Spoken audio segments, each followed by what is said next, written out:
بسم اللہ الرحمن الرحیم۔ رسول اللہ صلی اللہ علیہ وآلہ وسلم نے ایک آدمی کو کھلی جگہ پر غسل کرتے ہوئے دیکھا تو آپ صلی اللہ علیہ وآلہ وسلم منبر پر تشریف فرما ہوئے اور اللہ کی حمد و ثنا بیان کرنے کے بعد فرمایا کہ اللہ عز و جل بہت پرتبار، حیادار اور پردہ کرنے والا ہے۔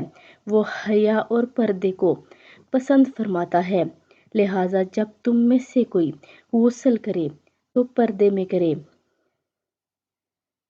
بہتر یہی ہے کہ غسل پردے میں یوں ہو کہ جسم کا کوئی حصہ نظر نہ آئے۔